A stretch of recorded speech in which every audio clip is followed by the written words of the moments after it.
Y llegamos al final de nuestro estudio de Marcos. Gracias por habernos acompañado durante estos 3 meses que hemos estudiado el Evangelio de Marcos. Todavía el día de mañana, sábado, vamos a tener la oportunidad de ir a la iglesia, aprender un poquito, comentar, dar nuestra opinión de lo que hemos estudiado esta semana y todo el trimestre.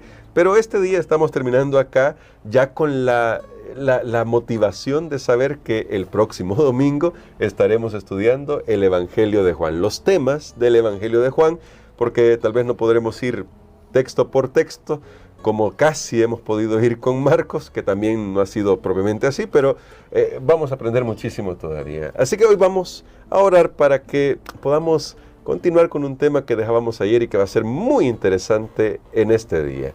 Querido Padre, primero queremos darte gracias por tu palabra, porque tú la has protegido de todos los ataques del enemigo para que podamos tenerla hoy y podemos confiar que tu palabra es la verdad porque tú la has protegido todo este tiempo. Ayúdanos a atesorarla en nuestros corazones. Lo pedimos en el nombre de Jesús. Amén. Para el día de hoy, pastor, vamos a destacar algunas cosas. El día de ayer nos tomamos el tiempo para ver algunos pasajes y nuestro pastor ya nos anunciaba algunos elementos desde el versículo 9 al 20 de Marcos 16. Pero ya, como decía, nuestro pastor nos anunciaba que hay algunos temas ahí que necesitamos considerar. ¿Por qué? Porque en muchas traducciones modernas, ahora en nuestras Biblias, viene un llamado de atención que dice de que del versículo 9 al versículo 20 de Marcos probablemente no está en los manuscritos más antiguos ni en los mejores manuscritos. Ahora, pastor, ¿cómo afecta esto cómo nos acercamos nosotros a la Biblia? Y hago la pregunta porque muchos, por ejemplo, crecieron con esta versión que tengo aquí en mis manos, que es una Reina Valera 60, que no tiene ningún llamado de atención porque en la Reina Valera 60 ese texto aparece íntegro así. ¿Qué se puede decir al respecto y cómo, vuelvo a repetir, afecta esto la forma en que nos acercamos a la Biblia? Bueno, quiero decirles que este tema es muy importante y cuando nosotros lo entendemos, establece siempre nuestra fe en el relato de la palabra de Dios y nos damos cuenta que Dios ha hecho mucho para que su palabra pueda llegar hasta nosotros, Amén. Hasta nosotros hoy. Yo he leído libros de las mejores casas publicadoras y he encontrado a veces algunos errores. Yo digo, hoy con tanta tecnología, tal vez algún error gramatical, sí.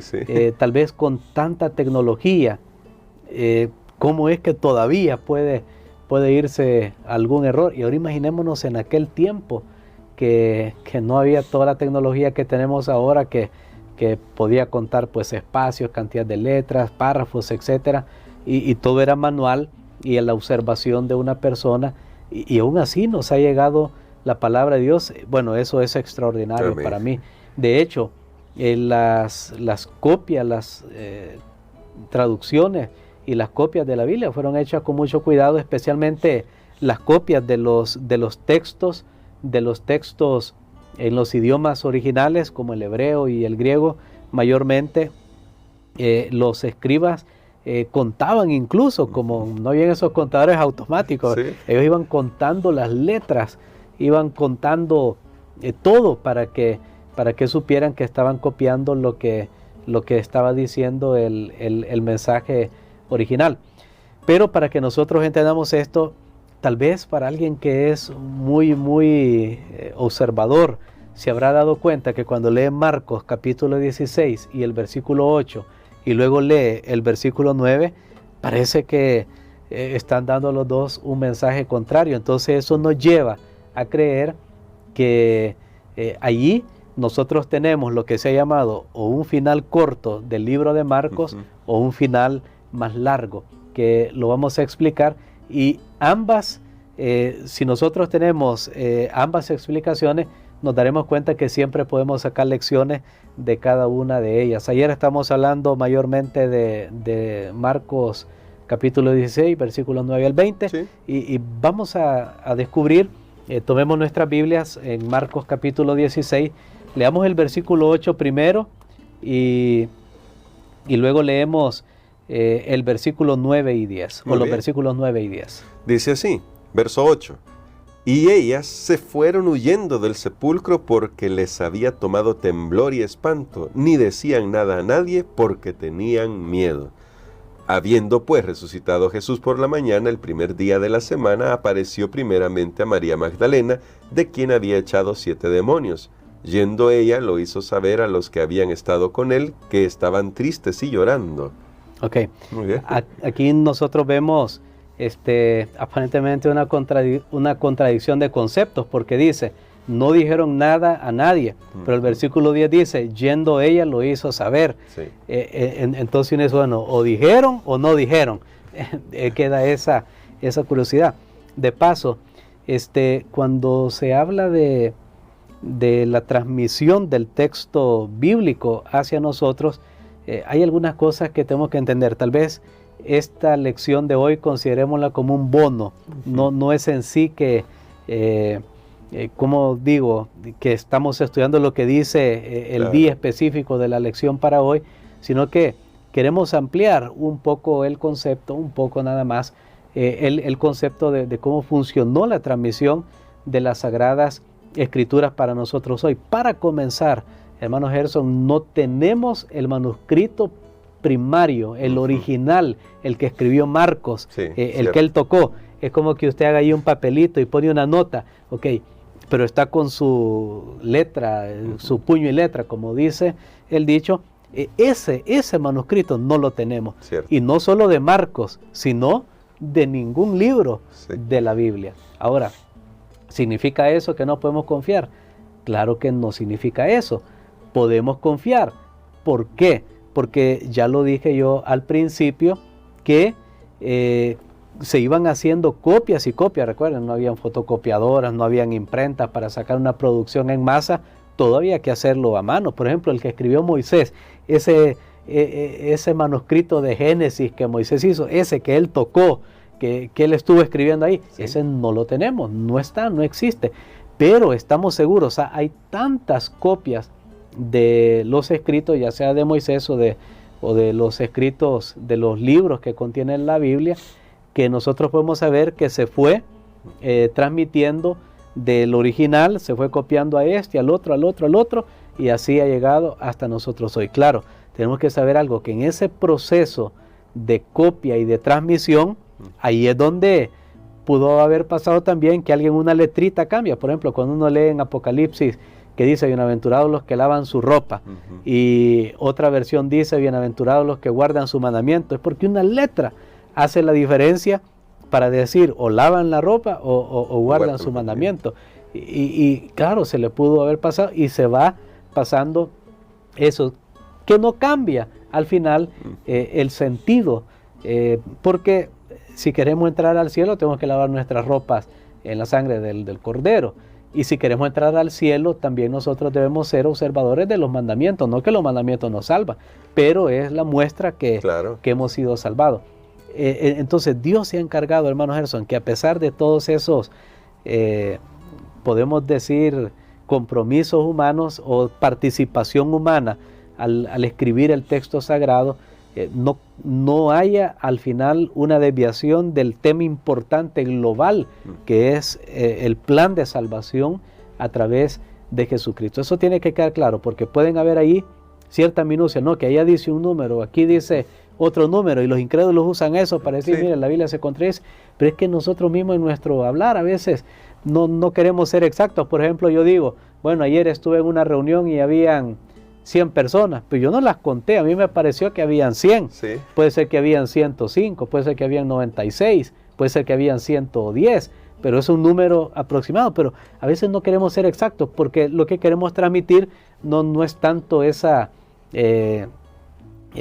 exactitud, que esa cantidad la que había, porque no era ese el propósito, sino comentar algo más. Entonces, eso mismo nosotros tenemos también en la palabra de Dios. Ahora, después que hemos hablado todo esto, bueno, voy a decir algo más antes de entrar a qué lecciones podemos sacar sobre estos finales del Evangelio de Marcos. Que Es más, el manuscrito más antiguo que se tiene, por supuesto, esa copia de Marcos, el más antiguo que tal vez data ahí por el siglo II de nuestra era cristiana, no termina ni siquiera en Marcos 16 ni en el 15, termina con Marcos 12 y algo, el capítulo 12 para nosotros. Entonces, imagínense, entonces no podemos saber de ese más antiguo si terminó en el 16:8, en el 16:20, no lo podemos saber. Es decir, ni siquiera comenta la crucifixión de Jesús. No está, porque obviamente pues se perdió, se fragmentó, y allí tenemos nosotros esa variante. Luego hay otros manuscritos del siglo III, siglo IV, siglo V, y sabe que hay algo bien interesante, que muchos de esos manuscritos posteriores, miles de ellos, contienen el final hasta el versículo 20. Contienen hasta el versículo 20 y nos da como una evidencia que este relato del 9 al 20, pues la iglesia o los que escribían en aquel tiempo se encargaban de copiar, vieron a bien que estuviera allí porque estaba a tono general o en armonía con el resto de narración del Nuevo Testamento. Pero hay algo, los que son más estudiosos, ¿verdad? Que se dedican a esto, ellos nos dicen que aún el texto griego de los versículos 9 al 20, comparado con el resto del libro de Marcos, cambia, como que ya otra persona lo escribió. ¿Cómo resolvemos esto? Entonces, miren, si Marcos, original, el autor del Evangelio de Marcos, terminó su enseñanza en Marcos 16:8, ¿cómo se leería? Escuchemos nuevamente, porque ya lo hemos leído, pero vamos a volver a repetir. Claro, terminaría así. Y ellas se fueron huyendo del sepulcro porque les había tomado temblor y espanto. Ni decían nada a nadie porque tenían miedo. Muy bien, y este sería un final un poco, un final único, un final un poco extraño, ¿verdad? ¿Cómo termina con esa visión como negativa? O sea, como que estamos escuchando una historia y termina diciéndonos, hablándonos de miedo. Como que no sería el mejor final. Pero sabes que cuando yo leí esto, recordé que hay libros en la Biblia que tienen lo que llaman un final abierto, o hay historias en la Biblia que tienen un final abierto, o sea que en realidad no se termina de contar la historia, y no se termina de contar porque el lector va a decidir no solamente cómo terminó, sino que en su propia vida, porque recordemos que el propósito de la Escritura es aplicarla a nosotros. Ya estas mujeres ya hace tiempo están descansando, pero ahora somos nosotros los que estamos aquí. ¿Cómo va a terminar para nosotros esta historia? Y un ejemplo típico de eso es el libro de Jonás. Sí. Si uno va al libro de Jonás, termina con una pregunta. Y la última parte de la pregunta, al menos en español, es ¿y los animales?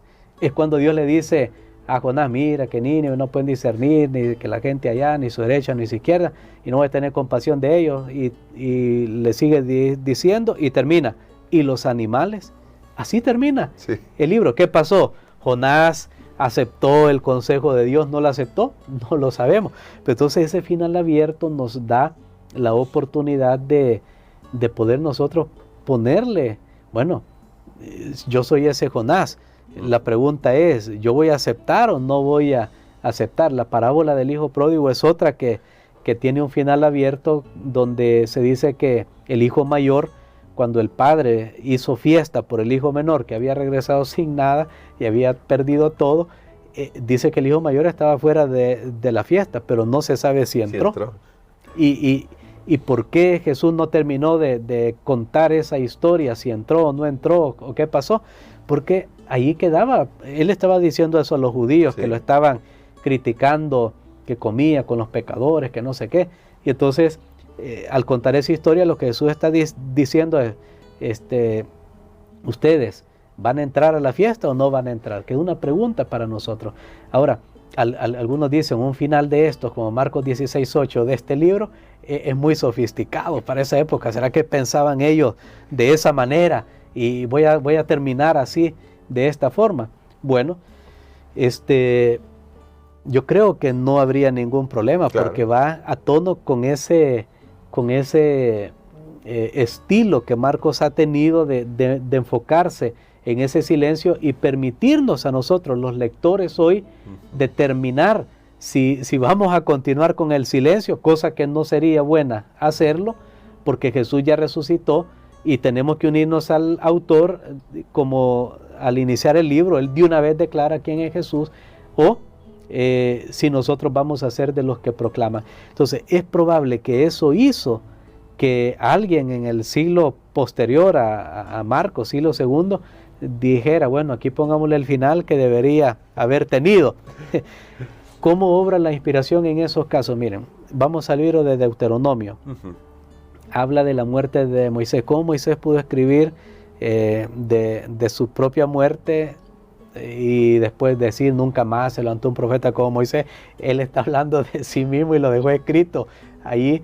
No, realmente alguien tuvo que venir. Algunos creen que fue Josué, no sé, pero no lo sabemos a ciencia cierta. Lo que sí sabemos es que alguien vino y añadió esa parte, y que la inspiración obra de esa manera, como hizo Lucas. Lucas no fue testigo ocular, el médico Lucas, de los acontecimientos de Jesús, pero él investigó, él indagó y preguntó, y el Espíritu lo guió.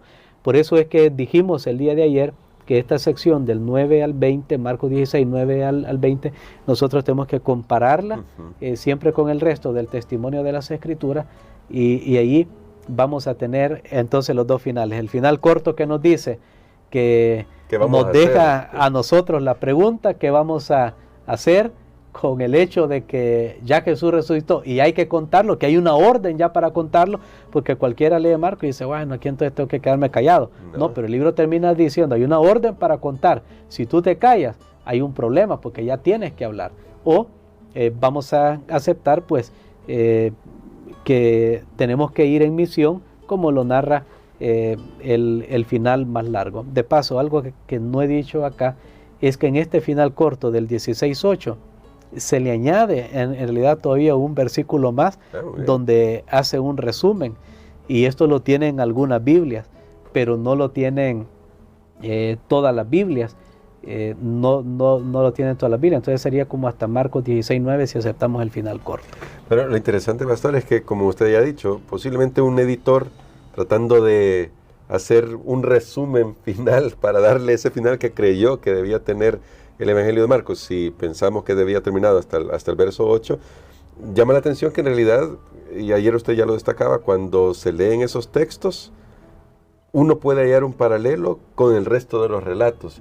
Es posible que ya se conocieran todos los otros relatos de la vida de Jesús, de su muerte, de su resurrección y de la misión que había dado, y entonces aquí quizás como un apéndice, podríamos decir, para destacar los últimos elementos que aparecían en los otros relatos. Es correcto, recordemos que si eso ocurrió después del siglo I, ya hacia finales del siglo II, etcétera, ya estaban en circulación pues otros escritos del Nuevo Testamento, y que de alguna manera ellos no vieron ninguna contradicción con respecto al testimonio general del Nuevo Testamento, especialmente de los Evangelios.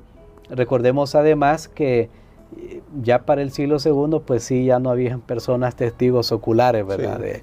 De estos acontecimientos, pero que el Espíritu Santo se va encargando de guiar y dirigir a la iglesia para que nosotros sepamos que al tener este documento literario que nosotros llamamos la Biblia, obtenemos el mensaje de salvación. ¿Por qué Dios ha permitido toda esta cosa? Y porque recordemos que la Biblia es como la naturaleza de Jesús. Amén, es humana y divina. Dios permitió que seres humanos, así como nosotros, imperfectos, con errores, débiles, con fortalezas también. Hay escritores bíblicos que son tremendos, tenían muchas fortalezas, pero también tenían sus errores, pero Dios permitió que ellos, seres humanos, fueran encargados de recibir una revelación de Dios y escribirla, dejarla para nosotros. Y sin embargo, al ser la revelación de Dios y al Dios estar involucrado en la transmisión de esos conceptos, entonces ahí está la parte divina. Dios se fue encargando. Amén. Y lo que sí podemos estar seguros, hermano Gerson, es que en la Biblia no hay contradicción, y cuando hay contradicción le llamamos aparentes contradicciones, pues tienen solución. Y en la Biblia hay un mensaje único, completo y seguro, y un personaje central que es Jesucristo y la salvación que conseguimos a través de Él. Y que si hemos recibido esa salvación y nos ha hecho bien, tenemos que ir y contarlo a otras personas. Así que podemos estar seguros que tenemos la palabra de Dios en nuestras manos, y por eso le invitamos a que siga estudiando este maravilloso libro con nosotros. Recuerde que a partir del domingo vamos a estar estudiando el Evangelio de Juan, los temas que hay en el Evangelio de Juan. Así que, pastor, este trimestre ha sido muy instructivo en muchas cosas, y solo me gustaría, para terminar, que nos pudiera ayudar con una reflexión final en cuanto a cómo los primeros lectores, porque nunca deberíamos olvidar quienes eran los primeros receptores, para decirlo en general, de este Evangelio, pudieron sacar provecho de esto en medio de las pruebas, y cómo eso también lo podemos hacer nosotros, que estamos más cerca de la segunda venida de Jesús. Bueno, yo creo que si nosotros aceptamos eso que también dice la tradición, que Pedro pues motivó a Marcos para escribir estos relatos, ya que los cristianos estaban encarando persecución, y saber que ellos podían tener esperanza, podían tener las mismas promesas, podían pasar por sufrimiento, pero así como Jesús sufrió, murió, resucitó, así ellos también iban a tener esa garantía de que un día Dios iba a hacer nueva todas las cosas. Creo que eso aplica para nosotros hoy también en la actualidad, porque recordemos que todavía vivimos en un mundo caído, un mundo pecaminoso, todavía el diablo está vivo. El hecho de que el diablo esté vivo causa daño y causa malestar a los seres humanos en general, pero especialmente a ese grupo que guarda los mandamientos de Dios y tiene la fe de Jesús. Entonces tenemos que estar preparados y saber que si nuestra esperanza está puesta en Jesús, no nos hemos equivocado, y que tenemos una misión en medio de esas pruebas y dificultades. Tenemos que ir y contar a otras personas y decirles: mira, hay una buena noticia, hay un nuevo rey que vino a esta tierra hace 2000 años, pero que vendrá otra vez, ya no como un bebé, Él vendrá como el Rey de Reyes y Señor de Señores, y te viene a buscar a ti, y quiere que tú tengas una amistad con Él ahora, para que tengas una amistad con Él por la eternidad. Creo que cuando hacemos eso, realmente el Evangelio cobra vida para nosotros, y ahora ya no son historias solamente de ellos, sino lo que Dios hace en nuestras propias vidas, y a su vez nosotros ayudamos a otras personas, y así el Evangelio será predicado en todo el mundo, y entonces Jesús podrá venir para llevar a sus hijos a una patria mejor. Amén. Así que ore por nosotros por eso, pastor, para que podamos vivir con esa esperanza y sigamos aprendiendo de la palabra de Dios, que tiene mucha instrucción para nosotros, para prepararnos para el reino de los cielos. Amén. Padre, gracias te damos, Señor, por esta lección que hemos estudiado este trimestre. Te damos gracias porque tú ahora nos invitas a hablar, a salir, a predicar, a contar a otros las grandes cosas que Jesús ha hecho en nuestras vidas. Gracias, Señor, porque nos has permitido estudiar este texto sagrado que ha sido preservado a lo largo de los siglos en medio de la ira del enemigo, de la serpiente, para destruir, para quitar de la mirada del pueblo estas verdades de las Escrituras. Pero te damos gracias porque ha sido preservada, Señor, ha llegado hasta nosotros hoy, y podemos estar seguros que es tu palabra. Ayúdanos para seguir confiando, creyendo y sobre todo viviendo y compartiendo este mensaje. Bendice a nuestros hermanos, amigos que nos acompañaron en este estudio, y si es tu voluntad, Padre, que podamos continuar estudiando tu palabra para los próximos días. Lo pedimos en el nombre de Jesús. Amén. Amén.